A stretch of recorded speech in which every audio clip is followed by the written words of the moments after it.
Oh, And we are live. What's going on, people? Welcome to season 2 of the Run and Gun podcast.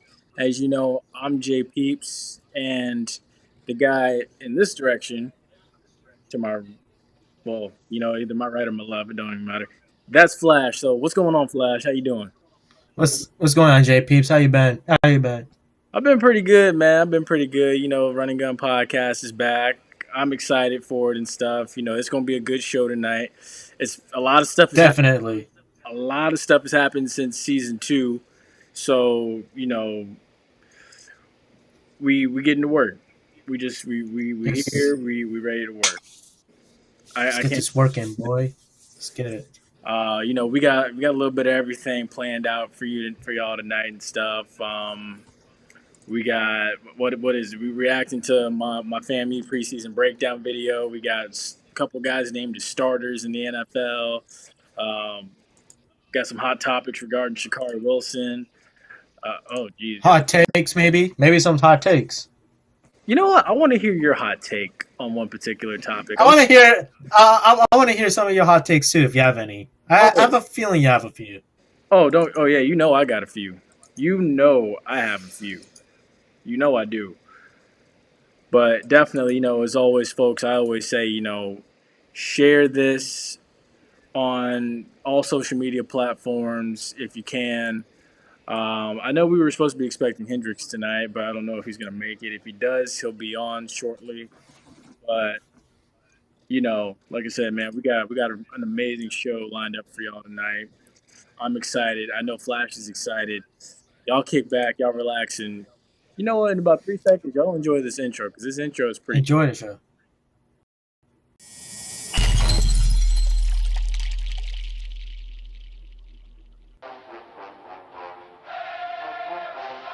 Hey, what's going on, guys? This is JP. This is the Bug. This is JC. This is Flash. This is Denny Hendricks. And you are listening to And you are listening to And you're listening to And you're listening to the Run and Gun podcast.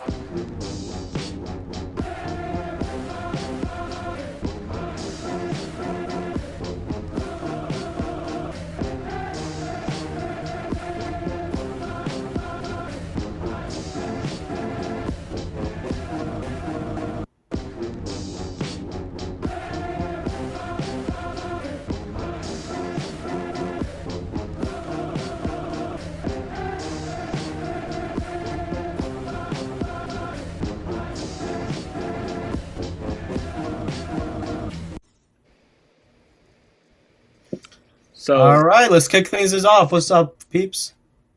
you already know. Yeah, let's jump right into it. First thing we got on tap is the HBCU part of this podcast, where, as you know, and we got to talk about this first. FAMU's added, what? My gosh, now it's like four Power 5 defensive backs, I believe.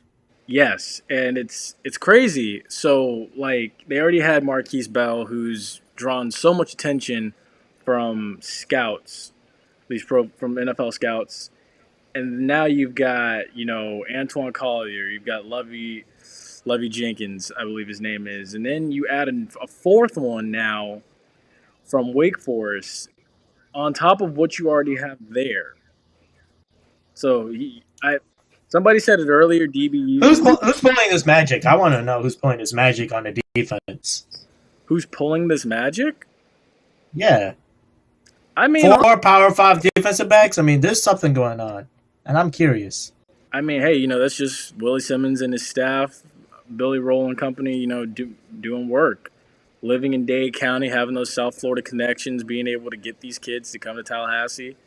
That's what it's about, and they're having great success. Plus, I mean, moving to the SWAC helps a lot, too. People want to be in those environments. So I think that's definitely a lot to do with it. But I mean, look, it's like someone said earlier on Twitter, FAMU might actually end up being DBU in the SWAC. They really might. Oh, for sure. I mean, 4 Power 5 transfers. I mean, I could not see any other school in the SWAC or even HBCU. Yeah. I just do not see another team that could have that title right now. I don't either. I mean, right now it seems like there's like a heavy debate to see who's the best wide receiving core in the SWAC, and I mean, there's a couple of them, but I think FAMU might take that as well. We'll see what happens September 5th to start, but definitely, It's exciting to watch. I'm looking forward to it. oh yeah, DB room wise, I think it's a toss up between FAMU and Jackson State right now, maybe even Alcorn, as far as the best DB rooms are concerned. By the way, also too, if you feel like commenting, please comment. We would love your input. Please leave a comment and we will read it out and we'll get it on the show for y'all. So please do that. But before I jump into the reaction for this preseason breakdown, we got to talk about the SWAC volleyball predicted order of finish. So that came out as well. Alabama A&M predicted to win the entire thing. Alabama State predicted to finish in second. Then you got Jackson State, Prairie View, Bethune-Cookman, and then FAMU, Arkansas Pine Bluff, Grambling, Southern, Texas Southern, and then Mississippi Valley to finish in last. So, I mean, you know me, Flash. I view preseason polls the same way for every single sport. And I know you probably do too. Give me your thoughts about it. That's what I want to know. I didn't know Alabama A&M was really like that in volleyball. I really didn't. Me neither. I'll tell you that right now. Me neither. I really did not. But I mean, I guess you gotta pay more. We gotta pay more attention to the SWAC volleyball this season to see what's up with it and stuff. I mean, you never know. But I mean, a lot of things are changing, especially with this pandemic and everything. It may have some effect with people just wanting to go to a different school or something. Oh yeah, it's possible. Oh yeah, definitely. And then also too, factor in a couple the two teams from Florida moving in and stuff. It's gonna make it a very competitive conference and things like that. But now we've reached the moment that we've all been waiting for. We can finally now react to that FAMU preseason breakdown episode.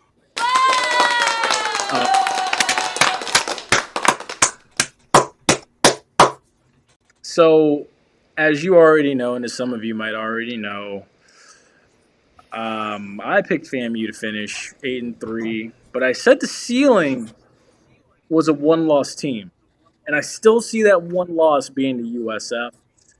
And I know this guy. Really? I know the guy's on this podcast with me. I know he has some thoughts about that. I don't know. I am very suspicious about USF. I don't want to give Florida A&M fans too much hope, but USF is very suspect. I mean, especially seeing four Power 5 defensive backs now on that Florida A&M squad. Should we give Florida A&M some more thoughts about beating them? And also, if USF does lose to Florida A&M, would it go winless for the entire season? Those are my questions I have for University of South Florida football program. I know this is not going to indict anything on Jeff Scott, but losing to Florida A&M would be a big deal. I wouldn't say the sky's falling yet for Jeff Scott at USF. Yeah, I'm not going to go there yet because he is rebuilding from Charlie Strong's mess.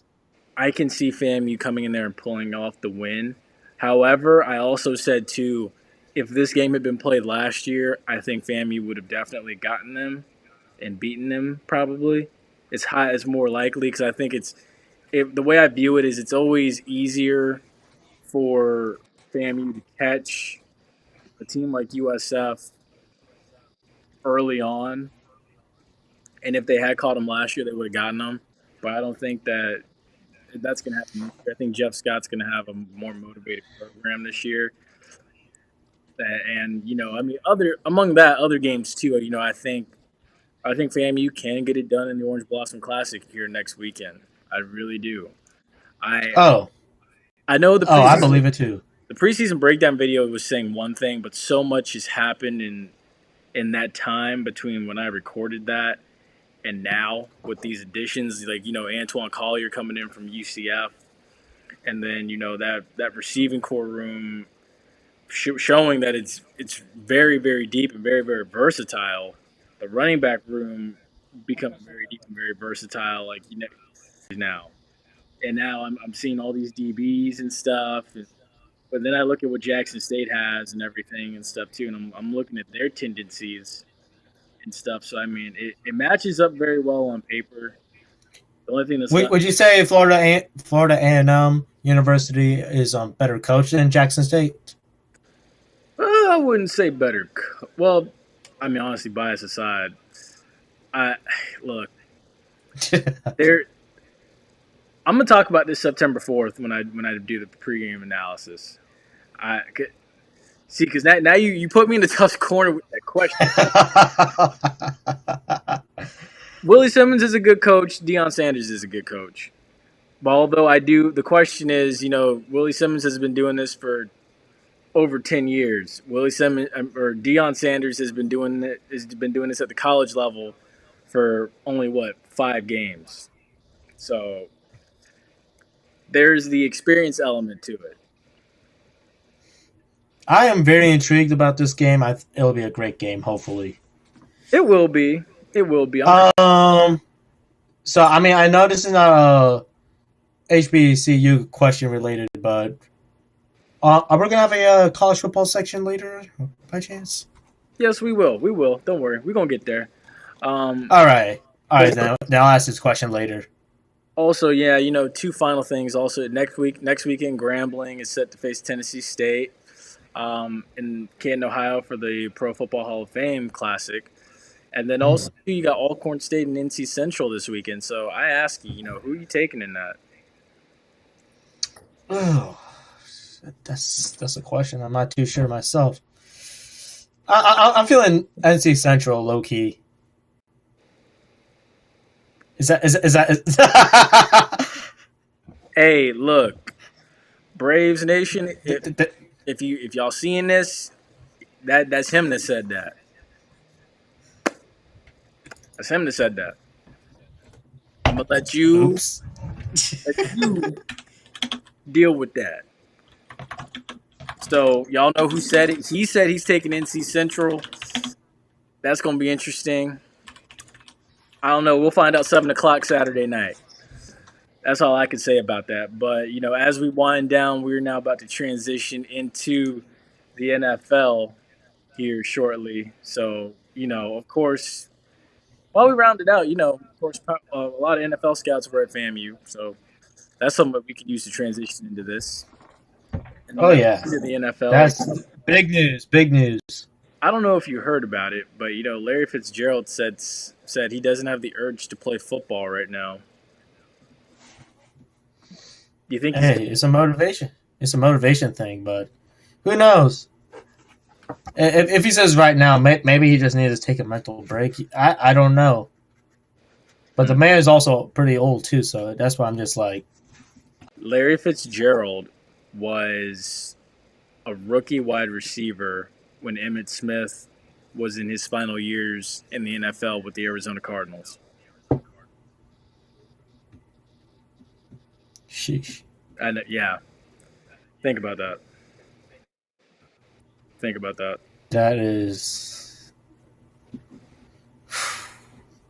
That's great. I mean, he's in a great position to retire, but deep down, I would like to see him play with this Arizona Cardinals team this year, especially with like the good defense they have and the great offensive weapons they have around him. I just really want him to see with this team. Absolutely. I mean, let me ask you this now. Do you think Larry Fitzgerald's a first ballot Hall of Famer? What his stats like? The man has more tackles than drops. I think that's definitely helps him in that argument. He does. That's true. I think that helps him a lot. I cannot see why not, but there's gonna be a few folks out there that's like, oh, he didn't have a ring and all that. But I mean, like, he still made a Super Bowl, and making a Super Bowl on the NFL level is very difficult. And look, here's what you say to the people that say Larry Fitzgerald didn't have a ring. Larry Fitzgerald didn't have a ring. Okay, neither did Dan Marino. And Dan Marino is probably one of the best quarterbacks to never win a ring. Exactly my point. Exactly. Like, he made a Super Bowl. I mean, Exactly. and he stayed with the franchise like all this time, and he has like amazing stats. Like, guys, think about this. The guy has more tackles than drops. Can you like tell me another wide receiver that has like less drops than Larry Fitzgerald? Can you name me one? I don't think I can off the top of my head. It's very difficult, so I think he definitely should get a lot of consideration for a first round ballot. Tis true. But the other thing too I wanted to hit on tonight is this whole thing, the reaction to, Jameis and Taysom Hill Monday night. I just want to say I am surprised. You surprised? I'm surprised there was no decision by now. We all know who it's going to be. But Jameis, you balled out.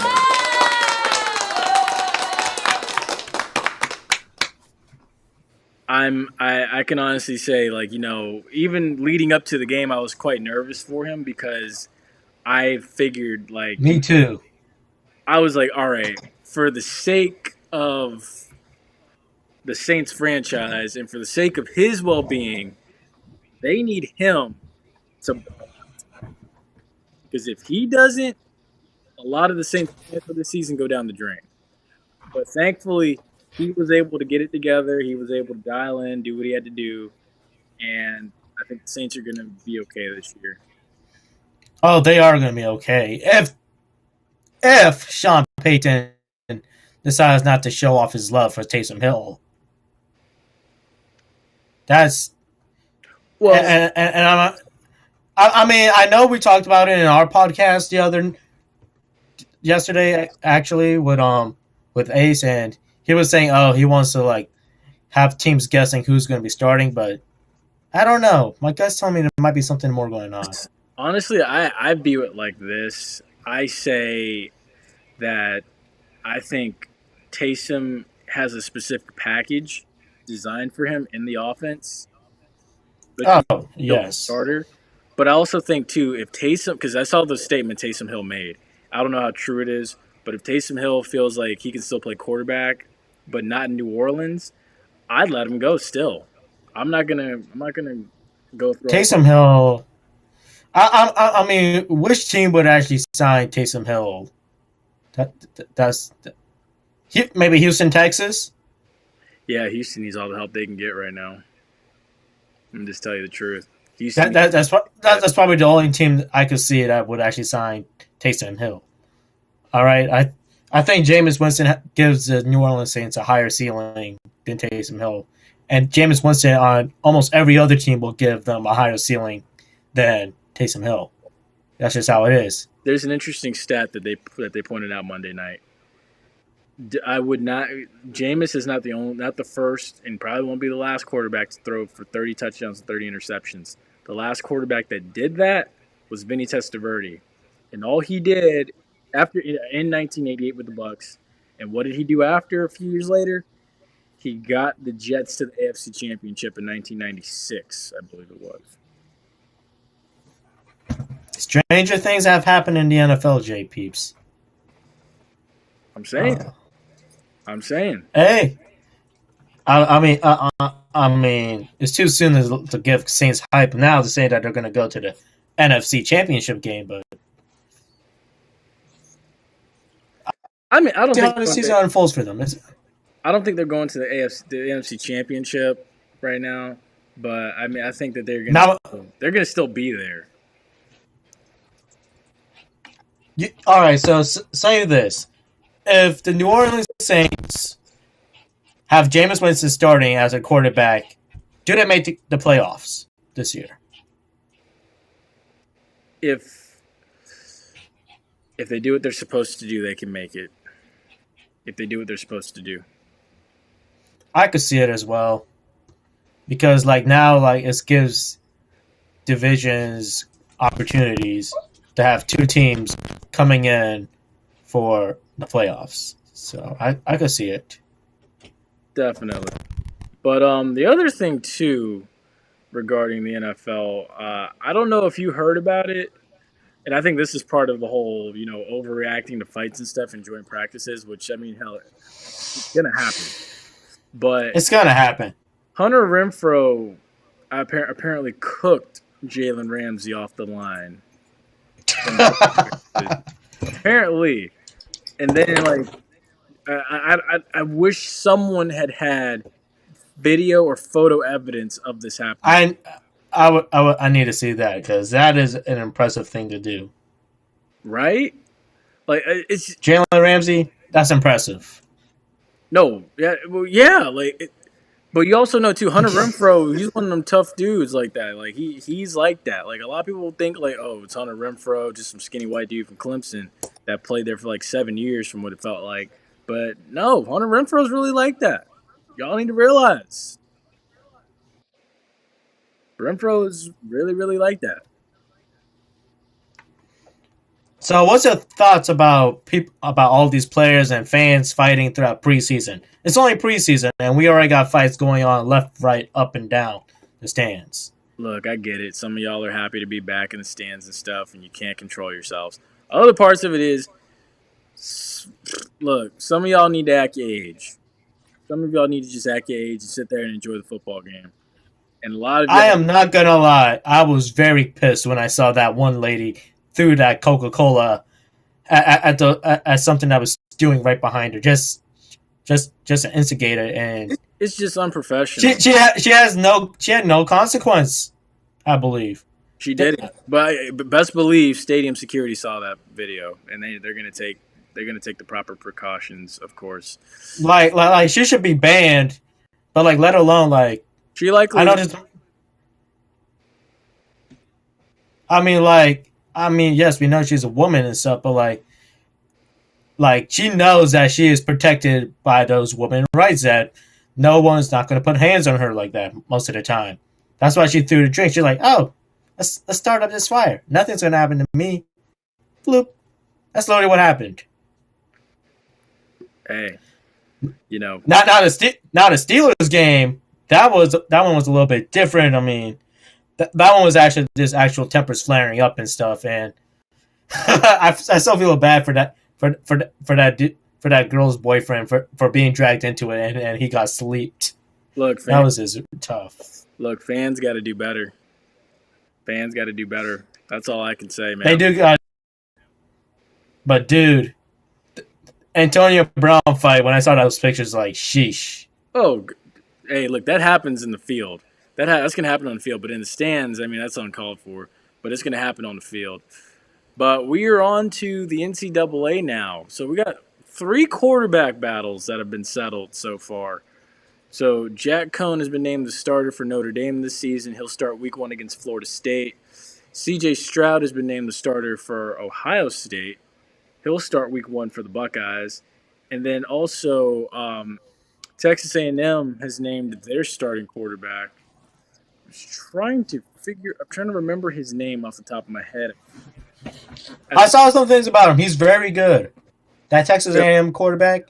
Really? If he lives up to the hype in college, I heard he's very good. Haynes King.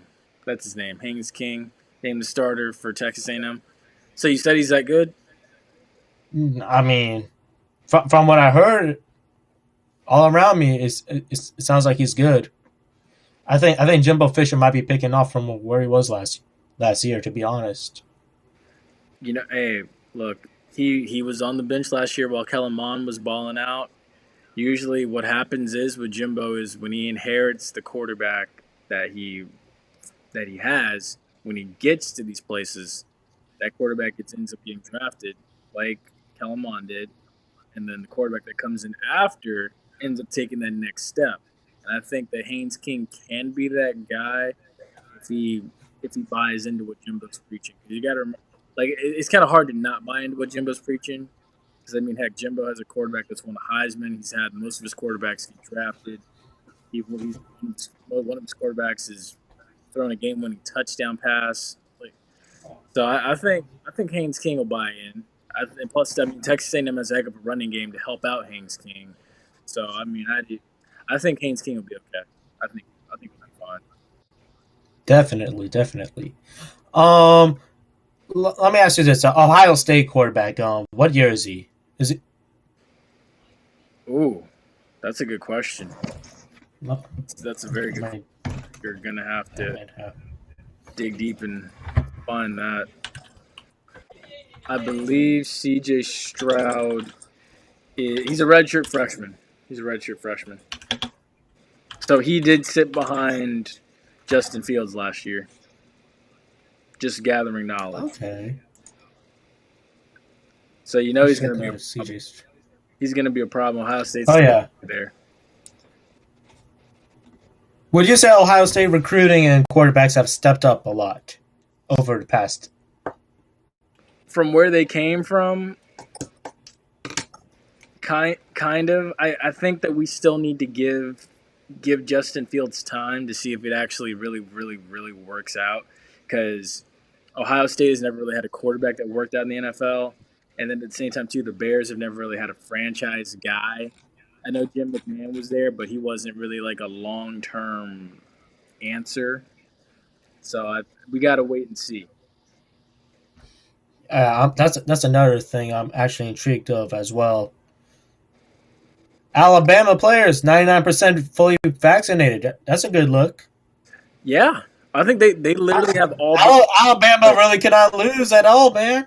Always taking W's. They have all but one player vaccinated. Literally, all but one player.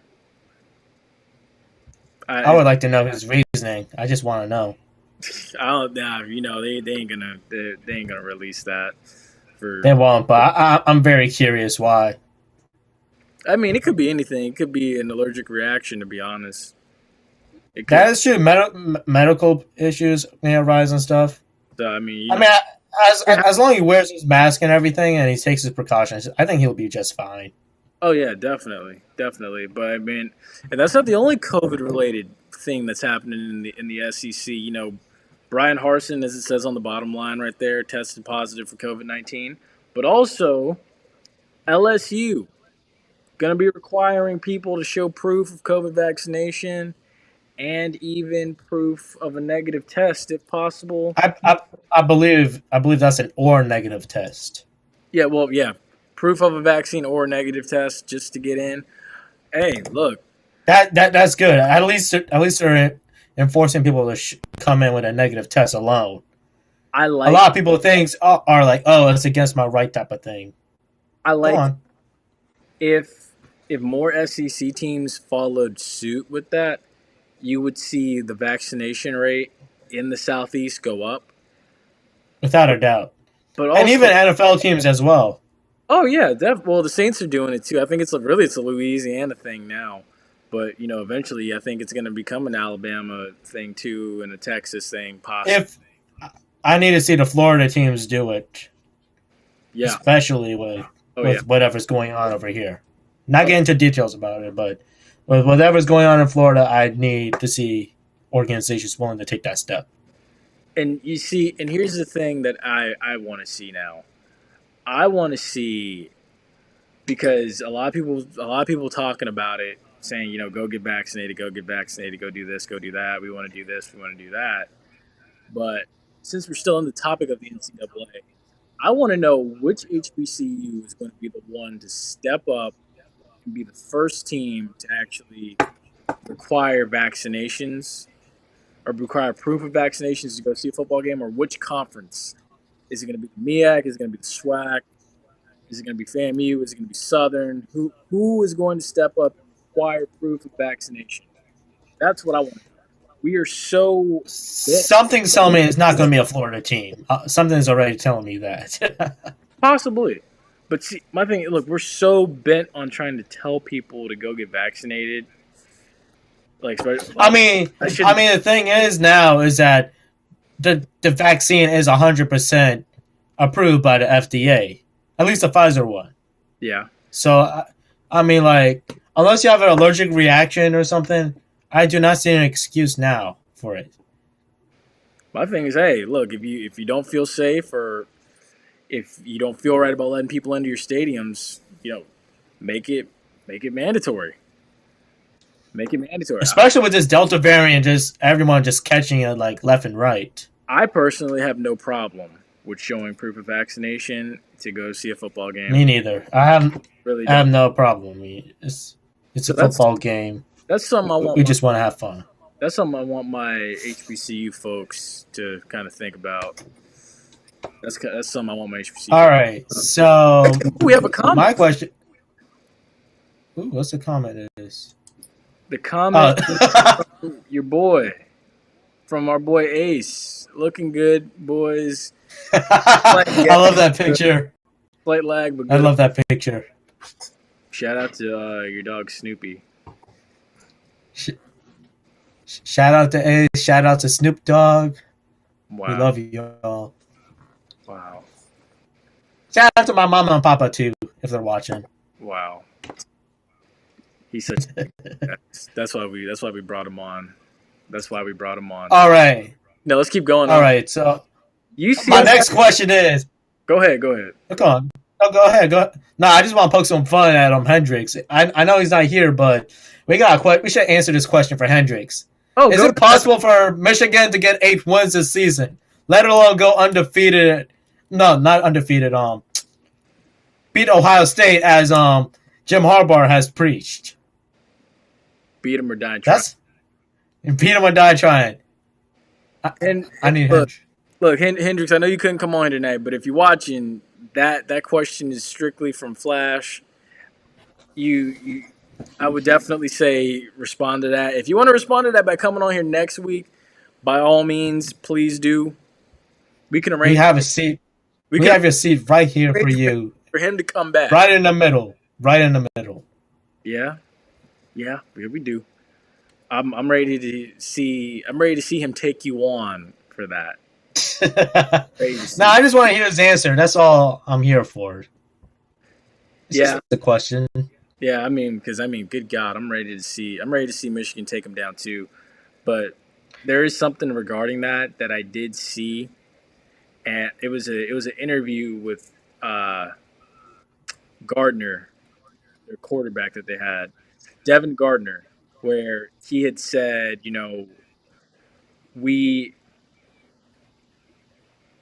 slight off topic, important. Imani Bates. Oh, we have a comment.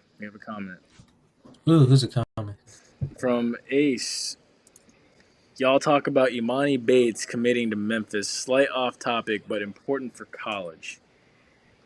Imani Bates. Well, that is kind of important, but let's save that for hot topics. Yeah, we can talk about it now. Imani Bates, the 5-star Memphis basketball target. Memphis, ever since they got Penny Hardaway, they've been getting some interesting 5-star prospects. Because you got to look at it like this as we go into hot topics. Why would you not want to play for someone like Penny Hardaway? In the NBA pedigree, he can get you to the league. Memphis is going to be competitive. If I'm not mistaken, didn't Memphis make the NCAA tournament? Yes, they did. So and look, did they make it this last year? I can't remember on top of my head, but I know they did it without. If they did it without that 5-star dude they had, it's impressive. So Memphis is on my team to circle on this upcoming season for the NCAA. Oh, definitely. For basketball, obviously. Since they've got Penny Hardaway, they're definitely a team to watch. They're going to be a threat to the championship, and they're going to continuously build and build and build. And Imani Banks is a guy that is going to just add on to that. So they're going to be a problem for a while. But also too, now that we're on the hot topics, we got to talk about Sha'Carri Richardson. Finished in last place, her Olympic suspension, but also she said, talk all the noise you want. I'm here to stay. She is definitely here to stay. She's a professional athlete. Oh, yeah, definitely. Better be here to stay. But those Jamaicans are something else. I think Jamaica might have a little dynasty going on with their female runners. Oh, And look, one of those Jamaican runners is actually born and raised in Florida. She just chose to run for Jamaica, and she was trouble for Florida high school track and field. Let me tell you that. Right. I forgot her name. Oh, now my name pops up. I believe it's Brianna Williams. Let me look it up. But while he looks that up, also too, something to keep an eye on is the Yankees are well enough past the Red Sox in the AL East. Yep. It is? Yep, it's Brianna Williams. It's definitely Brianna. Okay. Yeah. I mean, low key, like if you ran high school track in Florida, or like you're born and raised in Florida and you represent a different country, we're still rooting for you, and you low key still represent Florida. Of course. I'm putting it that way, whether you represent Team USA or not. All right. So Brianna Williams, if you ever see this shit, we're rooting for you. Of course. But also too, the Yankees, they passed the Red Sox. Rays are 30 games over 500. Hold on, we got another comp. Rays 30 games over 500. Yeah, I know, and they're gonna run away with the one seed in the American League. They really are. And hey, so you should be on this podcast. You should be on this podcast, dude. Hey, look, he can come in next week. But I'm wondering, what happened to the Red Sox? There was so much talk about the Red Sox. Yeah, I know. There was so much talks about them. I see Red Sox fans just bashing the Yankees while the Yankees were struggling against the Rays. And then out of nowhere, it's like everything just flipped. Well, I mean, hey, look. I am very curious. The Red Sox were supposed to win the American League East, and get the number one seed. But after that game with the Rays, I mean, they've gone. The Rays. They've gone. The Rays. Yeah. The Rays. Look, Tampa Bay is going to have that number one seed in the American League. Right now, I don't even know if the Red Sox are even going to make the playoffs. The Yankees will be there. The Yankees are peaking at the right time. If any team that I'd be worried about right now going into the playoffs, it's the Yankees. They're Yankees quietly one of the more dangerous teams. Slowly, because they're dangerous. They're peaking at the right time. But I still like the Rays. Oh, I do too. Of course. I'm about to go. The Rays, bro. As JC said it, the Rays. I'm sorry, I can't get over that. It was just a funny moment that was stuck in my head. You know what? I'm with you, Ace. On that comment. Definitely need to move the Rays to Tampa. Oh, everyone knows that. Every single person in Tampa knows the Rays belong in Tampa. Not Tampa Bay. Tampa, Florida. City, 813, not 727. Absolutely. But one other thing also, too. Tyreek Hill plans to race Usain Bolt. The winner. So if Usain Bolt wins, Usain Bolt gets Tyreek Hill's Super Bowl 54 ring. If Tyreek Hill wins, Tyreek Hill gets one of Usain Bolt's Olympic gold medals. That's a fair bet. Which dog do you got in that fight, though? In that fight? Oh. I know Tyreek Hill was a track runner and stuff, but oh man. Bolt never had the quickest feet, but then Tyreek Hill plays football, so I expect him to be quicker. It's a 40-yard, so it's not a 40. It's just a 100-yard dash. Oh, it's a 100-yard dash? Bolt. Exactly. Like I'm like, look. It was 40. I would give it to Tyreek, but it was 100. I have no idea why Tyreek Hill even agreed to do this. I can understand you want to test it to see where you're at. I can understand that. Do something like DK Metcalf did, but yeah, you know what? If I had seen Tyreek Hill actually ran ever since he ran from high school, yeah, I would actually give Tyreek a shot, but he didn't. Don't know why. Speaking of which, DK Metcalf running that 10-3 as big as he is, and he doesn't. Bolt at 40 plus year-old still gonna win. Yep, I agree with you. I agree with you. I agree. In 100 meter though. In 100 meter. If it's 40, Tyreek is going to get him. I'm gonna leave that one alone. I'm gonna leave that alone. You don't believe me? I'm gonna leave it alone. But then, who knows? I need to see that race though. Oh yeah, definitely. But I mean, hopefully they videotape that or something and put it on like, Bleacher Report or something like that, so we can see it or put it on one of their stories. I don't know when it's supposed to happen, but I'm ready to see it happen. But the other thing too, while we're still on the hot topics, is I don't know if you saw it. NASCAR's own Denny Hamlin is going to be representing HBCUs on his car here on Saturday, I believe. That's a good look. That's a good look. Oh, definitely. I'm all for it. I mean, I want to see it. I'm all for it, especially like we know like the demographic of NASCAR as a whole nutshell. It's great to see like a different light on there, and as NASCAR tries to attract other viewers. Yeah, I mean, you got to think about it. I mean, the days have changed of just one particular audience watching NASCAR. I mean, a lot of people can get into it if it's published and promoted the right way. Yes, I agree. Look, as a child, I used to be obsessed with NASCAR as a child. Oh, of course. Same here. I used to enjoy watching NASCAR. I played the video games and stuff. So I think, Denny Hamlin, what he's doing and stuff. If it's like the interest is there, they just got promoted right.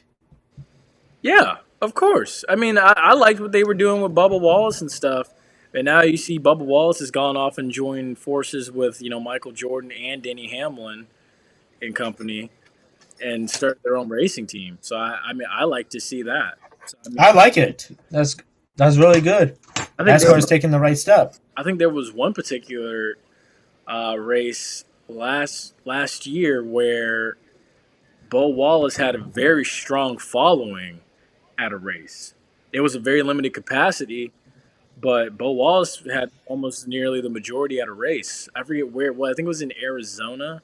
I'm not entirely sure, but he had a very strong following.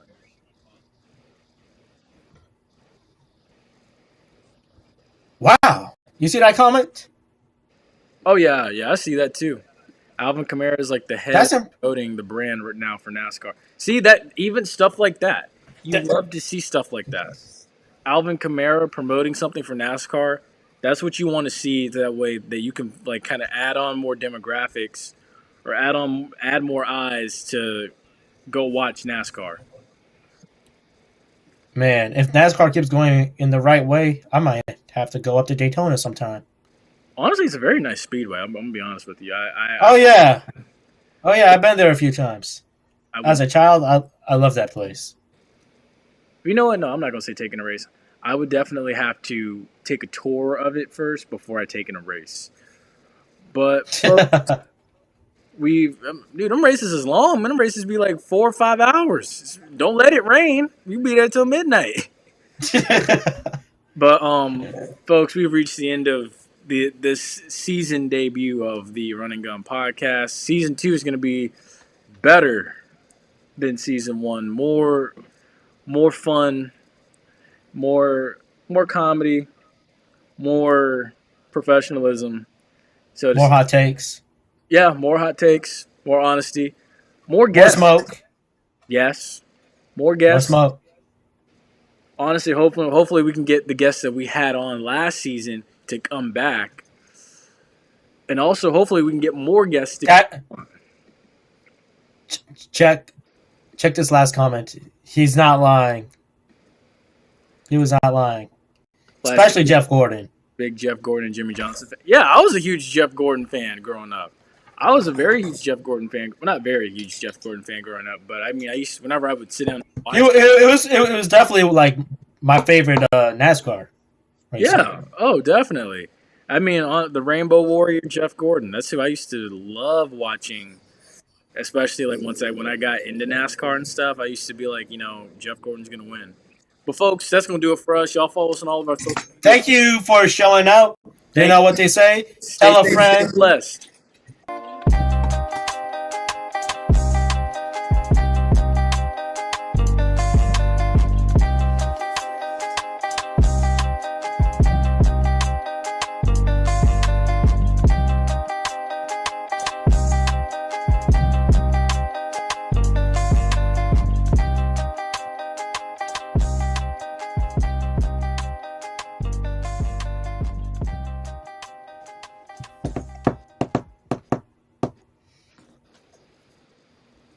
Ooh.